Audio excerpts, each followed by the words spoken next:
أعوذ بالله من الشيطان الرجيم بسم الله الرحمن الرحيم وَكَمْ أَهْلَكْنَا قَبْلَهُمْ مِنَ الْقُرُونِ۔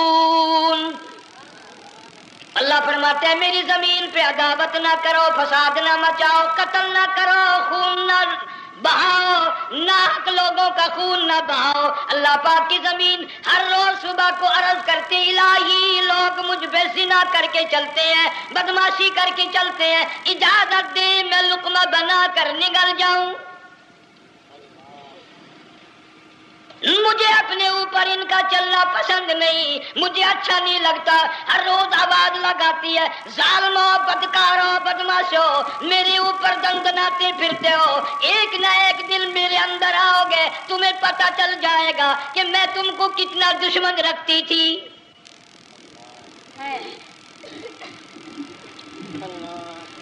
آج لوگ آزاد ہو گئے، جو کسی کی سمجھ میں آتا وہی بکتا ہے، جو سمجھ میں آتا وہی کرتا ہے، نہ کوئی راہ متعین رہی، نہ کوئی مسلک رہا، نہ کوئی بات رہی۔ جناب مدنی کریم صلی اللہ تعالی علیہ وسلم کا بڑا عظیم تر صحابی ہے، بہت بڑا جرنیل ہے، سیدنا معاذ ابن جبل رضی اللہ تعالی عنہ مدینے پاک میں بیمار ہے، آخری وقت ہے، دعا کرو اللہ ہم سب کو مدینے کی موت عطا فرمائے۔ بہت جلیل القدر صحابی ہے۔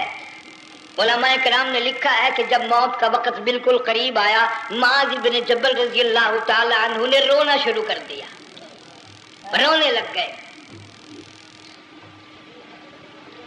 علماء نے لکھا ہے اس وقت بھی مدینے پاک میں اب تک بھی یہ رواج ہے، جب کسی پہ نزع طاری ہو، سکرات طاری ہو، موت قریب ہو، جتنے پاس بیٹھے کھڑے ہوتے ہیں سارے اللہ کے قرآن کی تلاوت کرتے ہیں۔ صحابہ کرام آخری وقت میں قرآن مجید کی ہر وقت تلاوت کیا کرتے تھے، اس لیے حضور کریم صلی اللہ علیہ وسلم نے فرمایا قیامت کا دن ہوگا، اللہ پاک اعلان فرمائیں گے قرآن والے آگے آ جائیں۔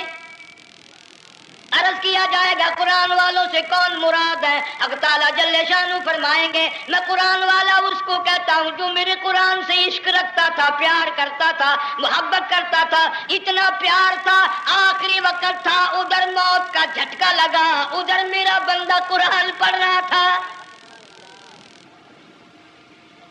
آج بھی اپنی قبر سے اٹھا، میرا قرآن پڑھتا ہوا اٹھا، تم میدان حشر کا چکر لگاؤ، آج بھی ان کے منہ سے کستوری کی خوشبو آ رہی ہے۔ معاذ بن جبل رضی اللہ تعالیٰ عنہ قرآن مجید کی تلاوت فرماتے فرماتے رونے لگ گئے۔ کسی صحابی نے کہہ دیا موت سے ڈر کے رو رہے ہو، موت سے ڈر گئے؟ فرمایا نہیں۔ پھر کیوں روئے؟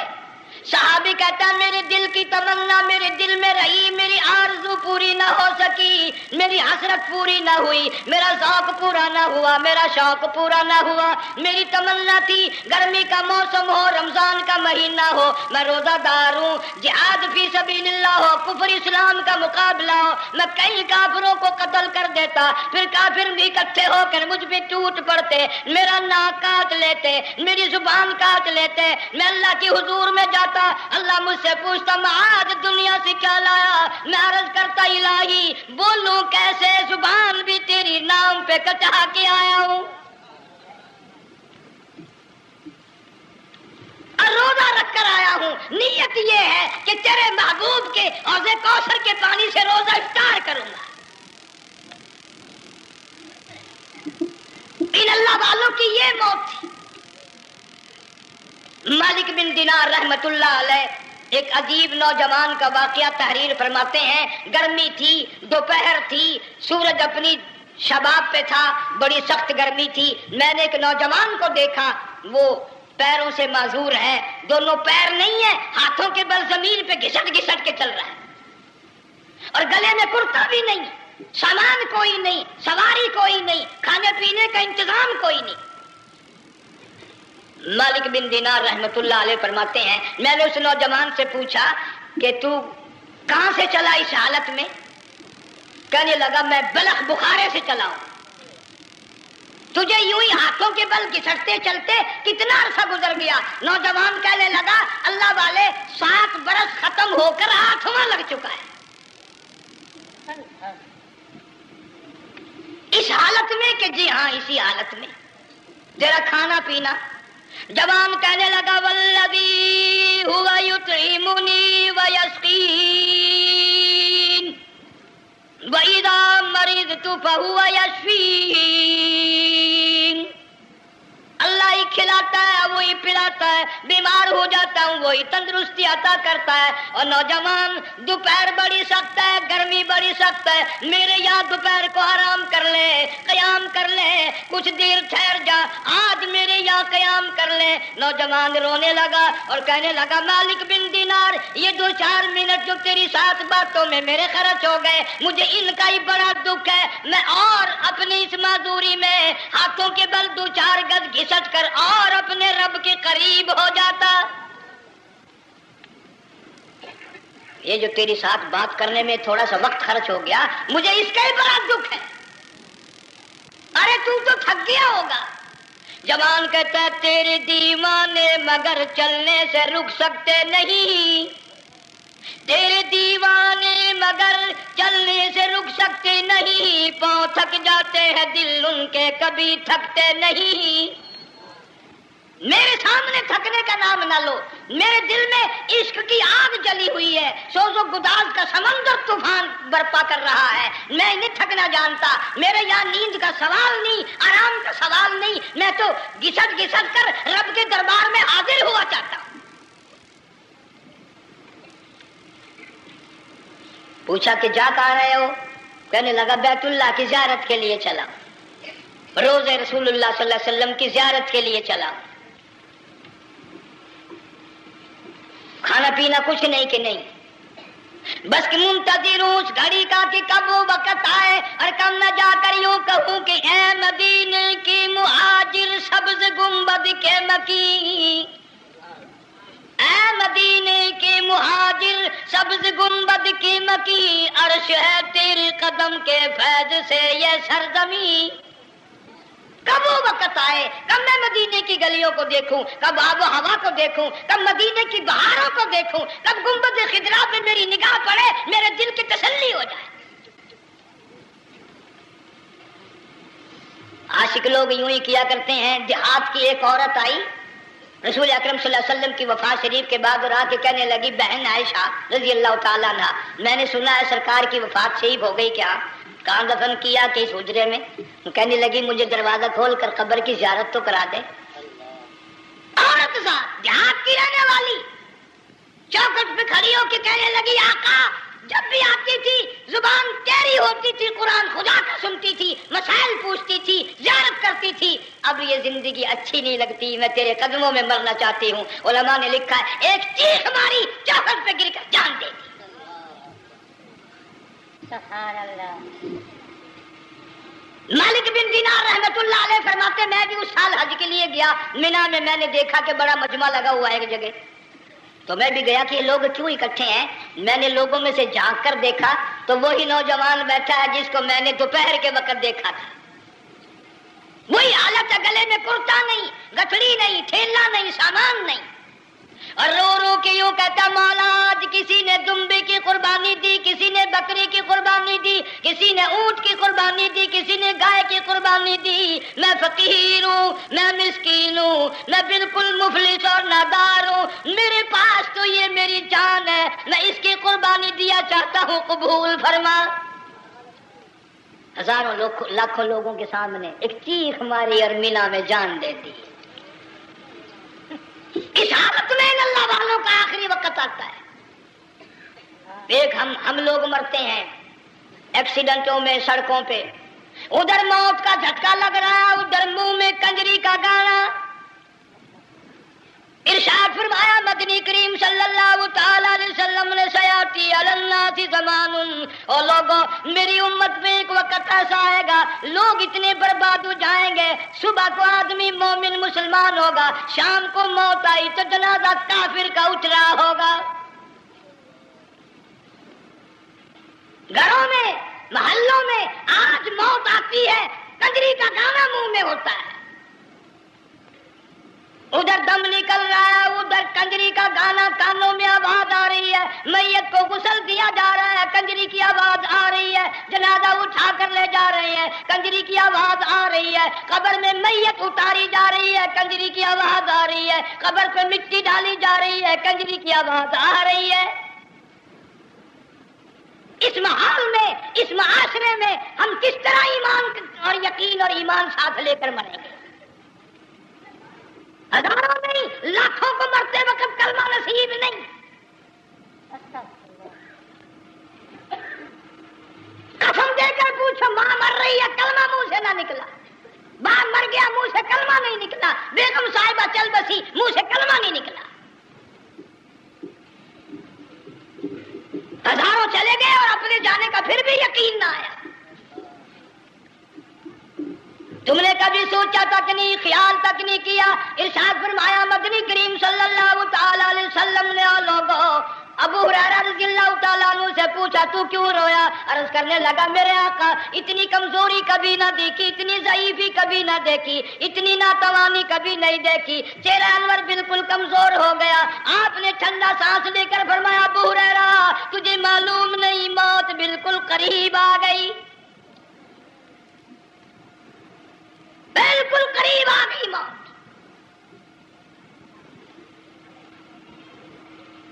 تیری ایک انگلی پکڑ کر اگر کوئی مروڑ دے کتنا دکھ ہوگا، درد ہوگا، ہائے ہائے ہائے۔ جنگ والوں کبھی تم نے سوچا نہیں 360 رگیں ٹوٹیں گی کیا حال بنے گا، اعضاء چھوٹیں گے، سر کے بالوں سے لے کر پیروں کے ناخنوں تک ہر جوڑ کو توڑ کے رکھ دیا جائے گا، وزیروں سفیروں امیروں حسینوں جمیلوں تمام کے جوڑوں کو اکھاڑ کے رکھ دیا جاتا ہے۔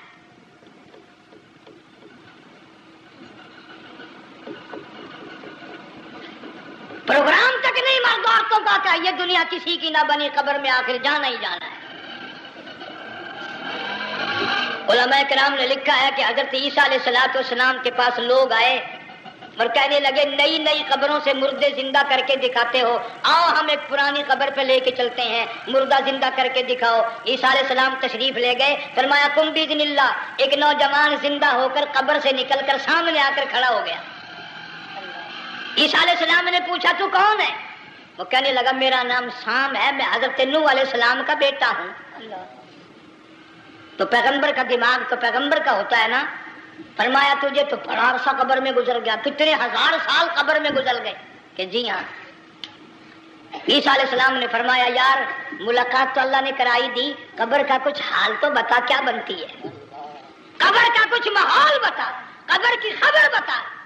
علماء کرام نے لکھا وہ نوجوان رونے لگا اور کہنے لگا عیسیٰ علیہ السلام تو قبر کی خبر پوچھتا ہے، قبر کا حال پوچھتا ہے، قبر کا ماحول پوچھتا ہے، قبر کا معاملہ مجھ سے پوچھتے ہو، آپ مجھ سے پہلے یہ کیوں نہیں پوچھتے کہ موت کا جھٹکا کتنا شدید ہے؟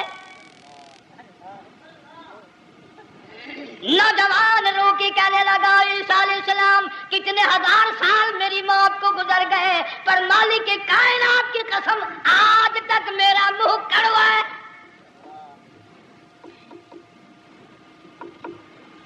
اس لیے جنگ والوں لمبی چوڑی بات کہنے کا وقت نہیں، حالات نہیں، میں تو تمہیں اتنا سا پیغام دینے آیا، کھانے پینے کا زمانہ ہے، میں جانتا ہوں تم کیلے کھاتے ہو، تمہیں کیلے کا ذائقہ معلوم ہے، امرود کا ذائقہ تم کو معلوم ہے، انار کا ذائقہ تمہیں معلوم ہے، انگور کا ذائقہ معلوم ہے، انناس کا ذائقہ معلوم ہے، آم کا ذائقہ معلوم ہے، ہزاروں پھلوں کے ذائقے تمہیں معلوم ہے، ہزاروں مٹھائیوں کے ذائقے تمہیں معلوم ہے، ہزاروں بیکری کی چیزوں کے ذائقے تمہیں معلوم ہے، ہزاروں شربتوں کے ذائقے معلوم ہے، پر تم نے جنگ والوں کبھی بھی قبرستان میں جا کر قبر والوں سے یہ نہیں پوچھا او قبر والوں ذرا بتاؤ تو صحیح موت کا ذائقہ کیسا ہے؟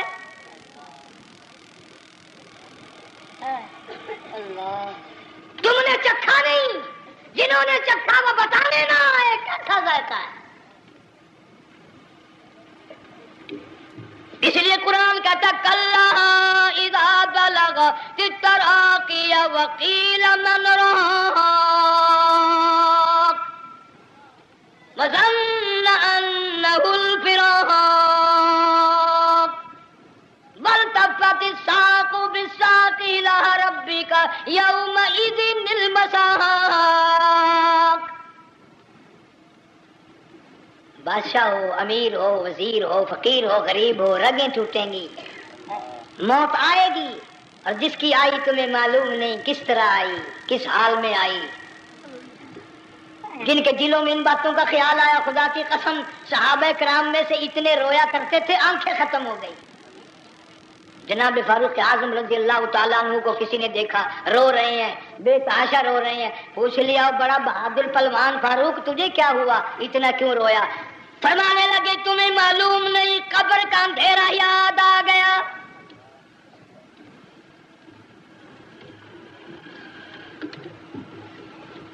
ایک 1,29,000 صحابہ کرام اس آخرت کے لیے قربانیاں دیتے آئے، اولاد کی قربانی دی، مال کی قربانی دی، جان کی قربانی دی، جو کرنا پڑا وہ کر گزرے، لیکن محمد عربی صلی اللہ علیہ وسلم کا دامن نہ چھوڑا.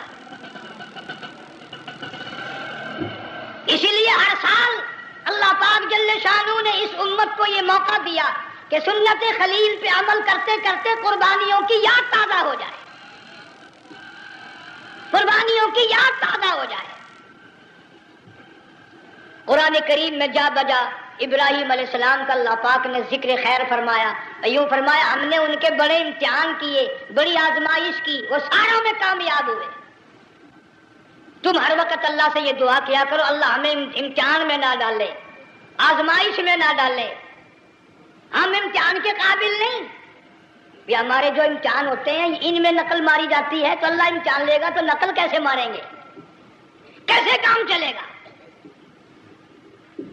جناب ابراہیم علیہ السلام کو اللہ پاک نے ہزاروں امتحان میں مبتلا کیا، ہزاروں آزمائشیں کی، فَأَتَمَّهُنْ سب میں کامیاب گیا، سب میں پاس نکلا.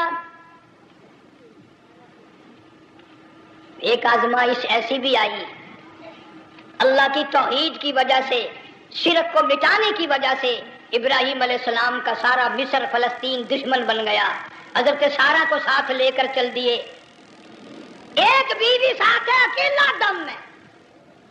یہاں تو لوگ محلوں میں شہروں میں کہتے ہیں جی میں اکیلا ہی ہوں، میں کیا کروں. اگر خلیل کہتا کہ میں اکیلا ہوں تو آج قرآن میں اس کا ذکر خیر کیسے ہوتا؟ پرواہ نہ کی. وہ کہتا میرے لیے میرا اللہ کافی ہے. کون کہتا ہے میں اکیلا ہوں، میری ساتھ تو اللہ ہے. مصر سے گزرنے لگے، بادشاہ کے ملازموں نے بادشاہ کو جا کے بتایا بڑی خوبصورت عورت گزر رہی ہے تیرے حلقے سے، بہت بڑی خوبصورت عورت ہے. کہ ملازم پکڑ کے لے کے چلے تو عورت ذات حضرت سارہ رونے لگ گئی. خلیل میرا کیا بنے گا؟ پیغمبر کو اللہ کی ذات پر بڑا یقین ہوتا ہے، فرمایا پرواہ نہ کر، میری آبرو میرے مولا کی آبرو ہے، چاہے جہاں چلی جا میری عزت کی حفاظت میرا اللہ کرے گا. فرمایا فاللہ خیر حافظا وہو ارحم الراحمین.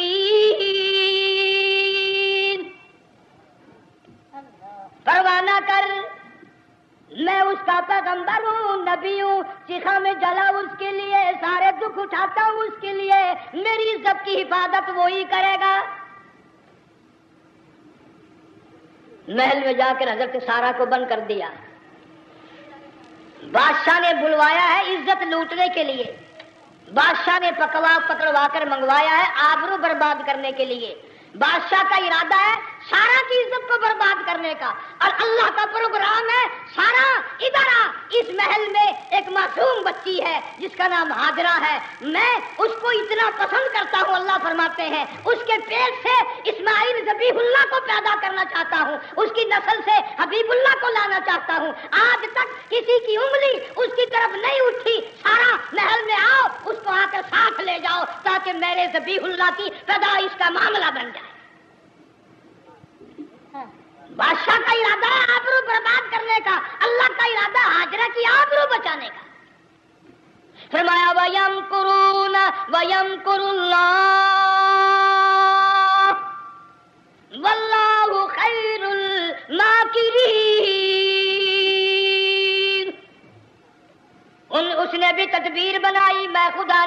تدبیر بنائی. بادشاہ آیا حضرت سارہ کے قریب برائی کا ارادہ کر کے. مفسرین نے لکھا ہے حضرت سارہ نے فرمایا مجھے 2 رکعت نماز پڑھنے دے. یہاں سے پتہ چلا کوئی پاک دامن عورت، کوئی نیک بیٹی اگر گنڈوں میں بدماشوں میں پھنس جائے، عزت بچانے کا طریقہ یہ ہے وضو کر کے اللہ کے سامنے نیت تو باندھ، تیری عزت کے لیے وہ فرشتے بھیجے گا. علماء کرام نے لکھا ہے کہ ایک جہاز سمندر میں چل رہا ہے، طوفان آیا، جہاز تختہ تختہ ہو گیا، کچھ لوگ غرق ہو گئے، ڈوب گئے، کچھ تختوں پہ بہ کر کے چلنے لگے. ایک عورت گود میں بچہ ہے، ایک حبشی نوجوان دوسرے تختے پہ بیٹھا ہوا جاتا ہے. اس نے عورت اکیلی دیکھ کر اپنا تختہ چھوڑ دیا اور بدماشی کے ارادے سے عورت کے تختے پہ آ بیٹھا. تم جنگ والے سوچ رہے ہوگے کہ ڈوبتے وقت بھی باز نہ آئے، یہ سیلاب آتے ہیں لوگ بدماشیوں سے باز آئے؟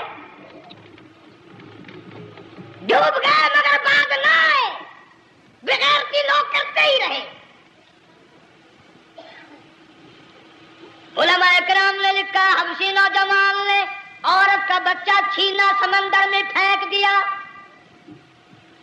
عورت روئی اور کہنے لگی میرے اللہ بیٹھی رہتی ہوں، عزت جاتی ہے، حرکت کرتی ہوں، ڈوب جاؤں گی. میں نے سنا ہے سمندر کی گہرائیوں سے تو نے یونس علیہ السلام کی سنی تھی، میں تو پانی کے اوپر بہ رہی ہوں. مولا میری آبرو بچا،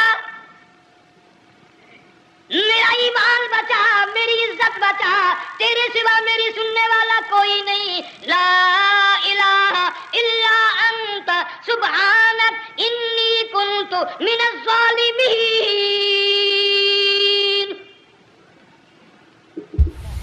علماء نے لکھا ہے کہ ایک گردن سی نمودار ہوئی پانی میں سے اور حبشی نوجوان کو ایک ہی لقمہ بنا کر لے گئی. وہ تو ہر جگہ سنتا ہے، پکارنے والا بے بس بے کس ہو کر جب اس کو پکارتا ہے وہ ہر جگہ انداز پہنچاتا ہے، وہ ہے جو موجود ہر جگہ. عورت بہتی بہتی کنارے جا لگی. ایک جہاز قریب آیا، دوپٹے کا اشارہ کر کے اس کو بلایا. جہاز میں جب سوار ہوئی تو دیکھتی کیا ہے، ایک نوجوان کی گود میں اس کا وہ بچہ جو سمندر میں پھینک دیا تھا بیٹھا ہوا کھیل رہا ہے. ٹوٹ پڑی میرا بچہ ہے. لوگوں نے کہا تیرا کہاں سے آیا؟ ماجرا سنایا. اس طرح ہوا. جہاز کے کپتان نے کہا ہم جہاز لے کر آ رہے تھے، غیب سے آواز آئی جہاز ادھر کو لے آؤ ورنہ ڈبو دیے جاؤ گے. ہم جب جہاز وہاں لے کر پہنچے تو دیکھتے کیا ہے کہ ایک جانور کی پیٹھ پہ یہ بچہ بیٹھا ہوا کھیل رہا تھا. عزت بھی بچی، ایمان بھی بچا، بچہ بھی بچا. اور کوئی بچانے کے لیے تدبیر کرے جبھی نا. حضرت سارہ نے نماز پڑھ کر بد دعا کر دی. بادشاہ کے سارے بدن میں درد ہونے لگا. پیغمبر کا سارا گھر بڑا کریم ہوتا ہے. جب اس کو درد نے ستایا نا، کہنے لگا میں وعدہ کرتا ہوں تجھے کچھ نہیں کہوں گا، میرے لیے دعا کر دے. اب اگر کوئی جنگ کا ہوتا یا میں ہوتا کہتا دفع ہو تیرے واسطے دعا کا دی. لیکن حضرت سارہ نے پھر جولی پھیلا دی، مولا وعدہ کرتا ہے، بدماشی سے توبہ کرتا ہے، اس کو تندرستی عطا فرما دے. اللہ نے تندرستی عطا کر دی. وہ پھر کہنے لگا لو ایسی حسین عورت کب ہاتھ آئے گی، پھر برائی کے لیے تیار ہوگی. یہاں سے پتہ چلا کہ یہ جو گنڈے بدماش ہوتے ہیں ان کی قسم کا بھی کوئی یقین نہیں. اگلے دن ایک آدمی نے قسم کھائی تو اس کے خلاف کرنے لگا. لوگ کہنے لگے کہ تو نے قسم کھائی تھی، قرآن اٹھایا تھا. اب کیا تھی گیا بل ڈٹھی ہوئی مسجد سی، پاٹیا ہوا قرآن سی. اگر ڈٹھی ہوئی مسجد سی تو پاٹیا قرآن سی، قرآن کے لا پورا ہجڑا میں چاہیا. مگر اسے یہ معلوم نہیں کہ تو نے تو پاڑیا قرآن اٹھایا، ڈٹھی ہوئی مسجد میں اٹھایا. خدا کا جب غضب آئے گا تو وہ ادھورا نہیں آئے گا، وہ ادھورا نہیں آیا کرتا. 3 مرتبہ اس بادشاہ نے حضرت سارہ کے ساتھ ایسا کرنے کا ارادہ کیا. پھر دعا ہوئی، پھر بد دعا ہوئی، پھر دعا ہوئی، پھر بد دعا ہوئی. آخرکار کہنے لگا اپنے ملازموں کو کہ ہوئے بدماشو، عورت کے روپ میں کسی بلا کو پکڑ کے لائے ہو، کسی جن بھوت کو لے آئے ہو. اور کہنے لگا تو چلی میرے محل سے جلدی چلی جا. اور جاتی جاتی وہ کہا کہ یہ تیری خدمت کیا کرے گی، یہ بچی میرے محل میں ہے، اس کو ساتھ لے جا. حضرت سارہ کو، ہاجرہ کو ساتھ کر دیا. سیانی ہو گئی، حضرت ابراہیم علیہ السلام سے نکاح کر دیا، اسماعیل علیہ السلام پیدا ہو گئے۔ اللہ میاں جب حضرت ابراہیم علیہ السلام چومتے ہیں، چاٹتے ہیں، ماتھے پہ بوسے دیتے ہیں، اٹھاتے ہیں، پیغمبر کا بیٹا، خود بھی نبی اور آل میں آنے والا نبی، کالی کملی والا صلی اللہ علیہ وسلم، کتنا حسین چہرہ ہوگا۔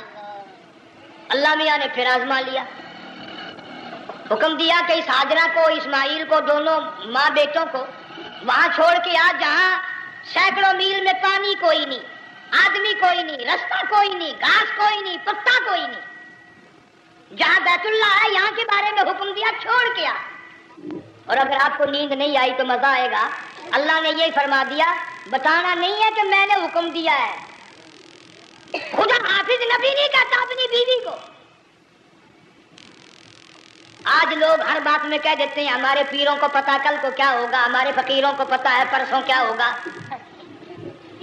اور بڑی مدت کی بات ہے، یہی موسم تھا، چماسا گرمی تھی، انارکلی لاہور سے ہم کئی ساتھی گزر رہے تھے، فٹ پاتھ پہ بیٹھا ایک ملنگ، چاروں طرف لوگ کھڑے، بڑا مجمع، کافی دنوں کی تو بات ہو گئی، ہاتھوں کی لکیر دیکھ کر لوگوں کی تقدیر بتا رہا تھا۔ کسی کو کہتا تھا تجھے بڑی اونچی پوسٹ ملے گی، کسی کو کہتا تھا تیری شادی بڑی فرسٹ کلاس لیڈی سے ہوگی۔ وہ بابو تو کوڈا ہی ہو جاتا تھا، لیڈیوں پہ بڑے مرائے یہ لیڈے، کوئی کام نہیں، رات دن بس لیڈیوں کے پیچھے ہی پھرنا ہے۔ میں نے اپنے ساتھیوں سے کہا، میں نے کہا میں بھی تقدیر پوچھتا ہوں اپنی۔ کہنے لگے شرارت ہو جائے گی، میں نے کہا ساری دنیا پر ہاتھ دکھا رہی ہے، کوئی شرارت نہیں، میرے ہاتھ میں شرارت ہے۔ 1 روپیہ لے رہا تھا وہ، میں بھی لوگوں میں گھساتا بھیڑ میں سے اوپر نیچے ہی ہوتا میں بھی پہنچ گیا، اور دونوں گھٹنے میں نے زمین پہ رکھ دیا، روپیہ ہاتھ میں، میں نے اس کا ذکر کہا، میں کہا ملنگ جی اگر اب دیکھا میری شادی ہو جائے گی کہ نہیں۔ اب اس نے دیکھ کے میری طرف کہنے لگا، اس نے سوچا کہ یہاں اچھے بھلے کو نہیں ملتی پاکستان میں، اسے کون دے گا؟ اچھی طرح میرا ہاتھ دیکھا بھی نہیں، جٹک کے کہنے لگا نہیں تیری شادی نہیں ہونی۔ میں کیا کھوتے تیرے باپ کے 8 بچے کھیل رہے ہیں۔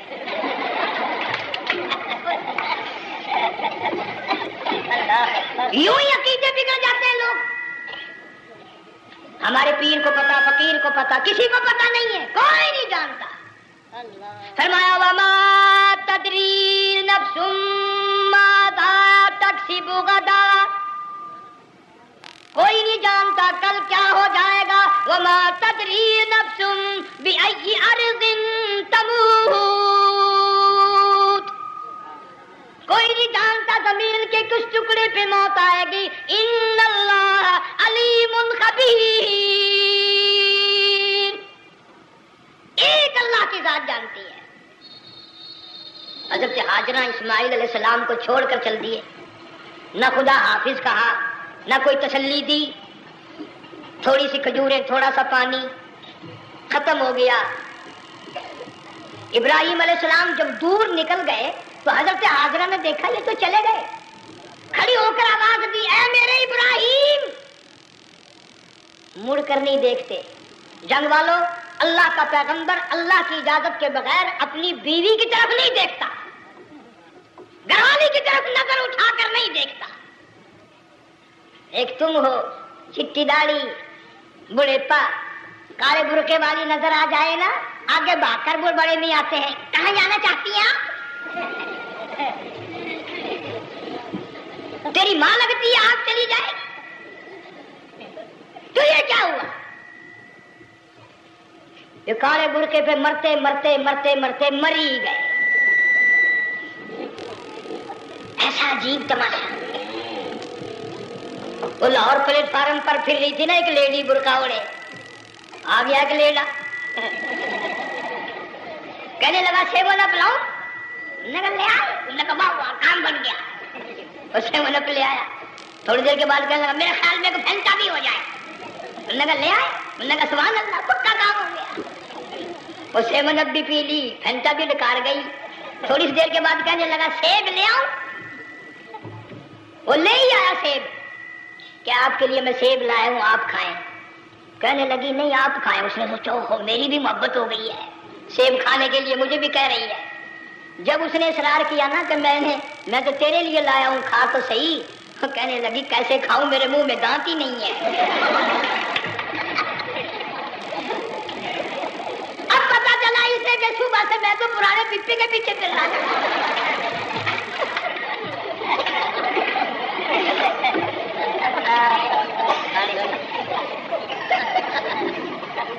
صرف برقع دیکھا چل دی۔ یہاں پیغمبر اپنی گھر والی کی طرف نہیں دیکھتا۔ حضرت حاجرہ نے اسماعیل علیہ السلام کو سینے سے لگایا، عرب کی قداور مائی، طاقتور مائی، دوڑ لگا کر حضرت خلیل کا راستہ آ کے روک لیا اور کہنے لگی میں جوان عورت، یہ پیارا نور نظر، یہ لخت جگر، شکل تو دیکھو، صورت تو دیکھو، ہمیں یہاں چھوڑ کے جا رہے ہو؟ اللہ کا پیغمبر بولتا نہیں۔ پتہ چلا پیغمبر اللہ کی اجازت کے بغیر سانس نہیں لیتا، آنکھ کا اشارہ نہیں کرتا۔ حضرت حاجرہ رونے لگ گئی، میرے خلیل، میری ابراہیم، میرا قصور بتاؤ، میرا جرم بتاؤ، میری خطا بتاؤ، میرا گناہ بتاؤ، معافی چاہوں گی، معذرت کروں گی، اس بچے کا کیا گناہ ہے اس میدان میں چھوڑ کے چلے ہو؟ بولتے نہیں ہیں، اللہ کی طرف سے بولنے کی اجازت نہیں ہے۔ حضرت حاجرہ نے خود ہی قیاس لگایا، سوچتی ہیں پیغمبر تو کسی پہ ظلم نہیں کرتا۔ وہ کہنے لگی خلیل، کہیں اس رب کا حکم تو نہیں، کہیں اس اللہ کا یوں حکم تو نہیں؟ جنگ کے لوگوں اگر خلیل ہاں کہہ دیتا تو کیا حرج تھا؟ ہاں نہیں کہتا، اجازت نہیں، تاکہ حاجرہ کے یقین ایمان کا امتحان مکمل ہو۔ مفسرین نے لکھا ہے کہ حضرت ابراہیم علیہ السلام نے سر کا یوں اشارہ کیا، بس ذرا سا ہاں، پھر عورت کا ایمان دیکھ، یقین دیکھ، یہی نہ بیٹھی، دوڑ کے وہاں گئی ہے جہاں پہلے بٹھا کر آئے تھے اور کہنے لگی ابراہیم جاؤ، میں جانوں میرا رب جانے، پرواہ نہیں۔ راتیں آتی ہیں چلی جاتی ہیں، دن آتے ہیں گزر جاتے ہیں، تھوڑی سی کھجوریں تھی وہ ختم ہو گئی، پانی ختم ہو گیا، بھوک اور پیاس نے بے چین کر دیا۔ اسماعیل علیہ السلام کی اتنی لمبی زبان باہر نکلا، دو پتھر کھڑے کر کے اوپر ایک پتھر رکھ کر چھاؤں بنائی، اس کے نیچے لٹا دیا اور پھر چکر لگایا، کبھی صفا پہاڑی پہ چڑھتی ہے، کبھی مروہ پہاڑی پہ چڑھتی ہے، کبھی اترتی ہے اور ڈھلوان میں سے بھاگ کر چلتی ہے جب اپنا بچہ نظر نہیں آتا۔ سارے کہہ دو اللہ بڑا بے نیاز ہے، اللہ بڑا، زور سے کہو اللہ بڑا۔ کسی کے 500 سال کے سجدے رد، کسی کی ہزاروں سخاوت صدقات رد، کسی کی چال منظور، کسی کی رفتار منظور، کسی کی توڑ منظور۔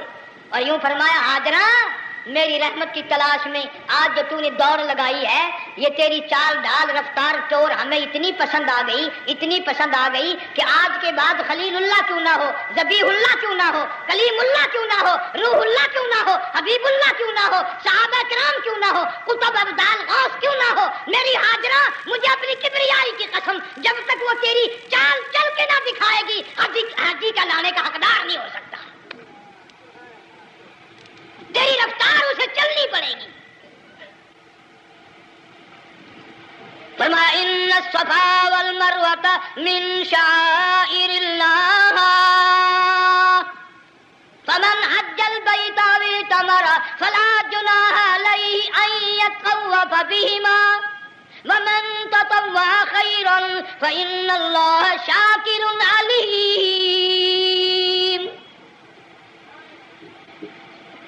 7ویں چکر میں آواز سی آئی، اب رو پڑی حضرت حاجرہ، کہنے لگی میرا بچہ اگر چل بسا میں پھر کیا کروں گی؟ سن لی میں نے آواز۔ آپ کی کیا دیکھتی ہے؟ اسماعیل علیہ السلام کی نرم و نازک ایڑیاں جس زمین پہ رگڑی گئی تھی وہاں سے چشمہ جاری کر دیا۔ حضرت حاجرہ نے پی لیا، بھوک بھی ختم ہو گئی، پیاس بھی ختم ہو گئی، بچے کو بھی پلایا۔ اللہ تعالیٰ نے خانہ کعبہ کی بنیاد ڈال دی، ایسے گھر کی بنیاد ڈالی۔ حضور صلی اللہ علیہ وسلم فرماتے ہیں 500 سال کی عبادت ایک طرف اور بیت اللہ پہ ایک نگاہ یوں ڈالنا ایک طرف۔ 500 سال کی عبادت کا وہ ثواب نہیں جو ایک نظر خانہ کعبہ پہ ڈالنے کا ثواب ہے۔ اور اللہ پاک یوں فرماتے ہیں کہ جو آنے والا حجر اسود کو بوسہ دیتا ہے اللہ پاک یوں فرماتے ہیں میں سمجھتا ہوں میرا سجا ہاتھ پکڑ کر میرے بندے نے چوم لیا. جو غلاف کعبہ کو پکڑ کر مانگتا ہے اللہ فرماتے ہیں میں یہ سمجھتا ہوں میرا دامن پکڑ کے مانگ لیا. جو مقام ملتزم پہ لپٹ کے مانگتا ہے اللہ فرماتے ہیں میں سمجھتا ہوں میری چوکھٹ پہ پڑھ کے مانگ لیا. اور فرمایا لوگوں یہ جو آنے والے آئے ہیں یہ رشتہ داروں کے مہمان نہیں, عزیزوں کے مہمان نہیں, دوستوں کے مہمان نہیں, میں خدا میزبان ہوں, یہ میرے مہمان ہیں. آج ان کی دعاؤں پہ آمین کہو. فرشتوں کو حکم ہوتا ہے ان سے مصافحہ کرو. مگر اللہ تعالیٰ سب کو توفیق دے کہ حج مکمل کر کے آئیں اور سب کا حج قبول فرمائے.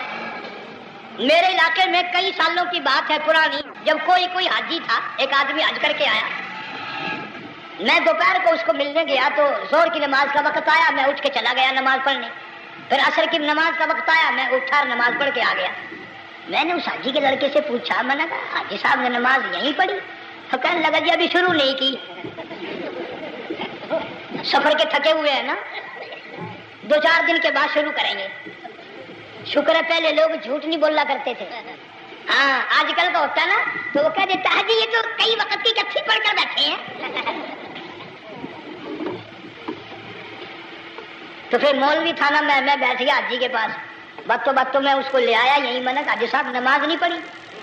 کہنے لگا آپ ہی لوگوں سے سنا ہے کہ بیت اللہ میں جو ایک نماز پڑھے 1,00,000 کا ثواب ملتا ہے, مسجد نبی میں جو ایک نماز پڑھے 50,000 کا ثواب ملتا ہے. 4 مہینے پڑھ کے آیا, وہ حساب لگا لو.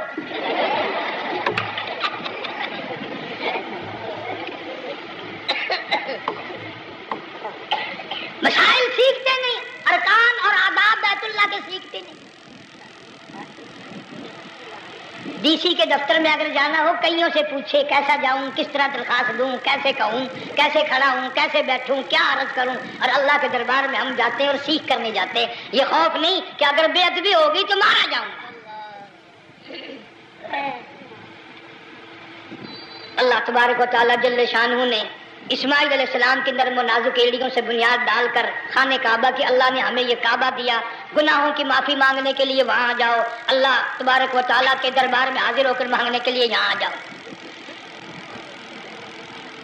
ارشاد فرمایا مدنی کریم صلی اللہ تعالی علیہ وسلم نے جو آدمی صحیح ارکان حج کے ادا کر کے واپس جاتا ہے اس طرح واپس آتا ہے گویا آدمی ماں کے پیٹ سے پیدا ہوا. پہلے لوگ یوں ہی حج کیا کرتے تھے, یوں ہی قربانیاں کرتے تھے. اب تو ہر چیز کی لوگ آسانی تلاش کرتے ہیں. پچھلے بقرعید کے موقع پر ہمارے مسجد میں ایک آدمی مجھے کہنے لگا اگر کوئی غریب آدمی مرغی کی قربانی دے دے تو لگ جائے گی. میں نے کہا تو مکھی مار دے انشاءاللہ وہی لگ جائے گی. سارے کام ٹیڑھی ہو گئے, نیچے نیچے نیچے نیچے کو چلے آ رہے. آج کل وہ ٹیڑھی بکرے بکری آئے ہوئے ہیں نا, کہیں تو قربانی کے لیے یا کندھے کو اٹھا کر لاوے. اب بتاؤ یہ گوشت بانٹے گا یا کھاوے گا یا فریج میں رکھے گا, کیا کرے گا؟ بالکل کام بگڑ گیا. حضور صلی اللہ علیہ وسلم نے فرمایا قربانی کا جانور اچھا تلاش کر کے لاؤ, اس کے بدن پہ جتنے بال ہوتے ہیں اتنی نیکیاں لکھی جاتی ہیں. اور میرا موضوع نہیں, حضور صلی اللہ علیہ وسلم نے فرمایا کہ میں نے اللہ سے دعا کی تھی میری امت کا کیا بنے گا. پل صراط پہ سے گزرتے وقت اللہ تعالیٰ نے میری دعا کو قبول فرما کر یوں فرما دیا کہ تیری امت جو قربانی میں جانور ذبح کرے گی میں خدا پل صراط کے کنارے پر زندہ کر کے ان سب جانوروں کو سواریاں بنا کر پیش کر دوں گا. اس لیے بقرعید بالکل قریب آ گئی. ہر دین ایمان اسلام کے لیے قربانی کے لیے تیار رہو. زیادہ سے زیادہ مجھے آج کل فکر لگا ہوا ہے کہ اپنے گھروں کو میں نماز کا اہتمام کرو. آج حال یہ بنا ہوا ہے کہ اگر گھر والی کی گود میں موت آئی تو گھر والی بے نماز, دھی کی گود میں موت آئی دھی بے نماز, بہن کی جھولی میں موت آئی بہن بے نماز, بیٹے کی گود میں موت آئی بیٹا بے نماز, بھائی کی گود میں موت آئی بھائی بے نماز, ڈاکٹر کے ہاتھ میں موت آئی ڈاکٹر بے نماز, کمپیوٹر کے ہاتھ میں موت آئی کمپیوٹر بے نماز, نرس کے ہاتھ میں موت آئی نرس بے نماز, تیرا کفن خرید کے لانے والا بے نماز, تیرے غسل کا پانی گرم کرنے والا بے نماز, تیری قبر کھودنے والے بے نماز, تیرا جنازہ اٹھانے والے بے نماز, تیری قبر پہ مٹی ڈالنے والے بے نماز. اگر تو نمازی بھی ہے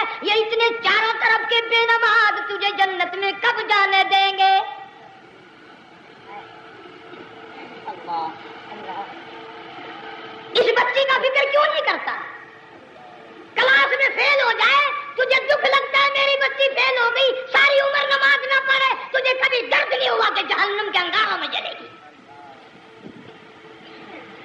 بیوی ایک دن تیرا کہنا نہ مانے، آگ لگ جاتی ہے، ساری عمر نماز نہ پڑھے، بے ایمان تجھے کبھی آگ نہیں لگی۔ اس گھر سے تیرا جنازہ نکلے گا، اس گھر سے تیری میت اٹھے گی جس گھر میں تو نے سارے بے نماز پیدا کر رکھے ہیں، سارے بے نماز اکٹھے کر رکھے ہیں، کس طرح ایمان کلمہ ساتھ لے کر جائے گا؟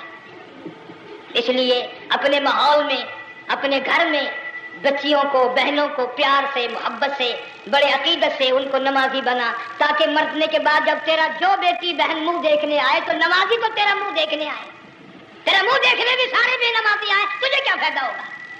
اللہ سبحانہ و تعالی ہم سب کو ہمارے گھر کے ماحول کو نمازی بنائے۔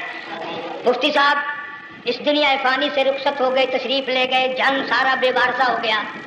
مفتی صاحب ہی کا مدرسہ ہے، یہ مفتی صاحب ہی کے بچے ہیں، ان بچوں کی سرپرستی کرو، ان کا اکرام کرو، ان کی عزت کرو، جامعہ حلیمیہ کی خدمت کرو۔ بقرہ عید کا موقع آ رہا ہے، وہ تو نہ جانے کس طریقے سے اپنا کام چلاتے تھے، ہزاروں لوگوں سے ان کے تعلقات تھے، یہ بچے ہیں، نیا کام ہے۔ اللہ سبحانہ و تعالی ہر خدمت گزار کو دو جہان میں سرخ روئی عطا فرمائے۔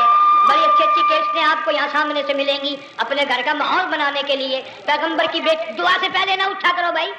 ہائے ہائے، کوئی دنیا کا دین کا جس کو کوئی اللہ سے حاجت ہو بیٹھ جائے ایک منٹ کے لیے، درود شریف پڑھ کے دعا مانگو، اللہم صلی وسلم وبارک علی سیدنا و مولانا محمد وعلی آل سیدنا و مولانا محمد وبارک وسلم۔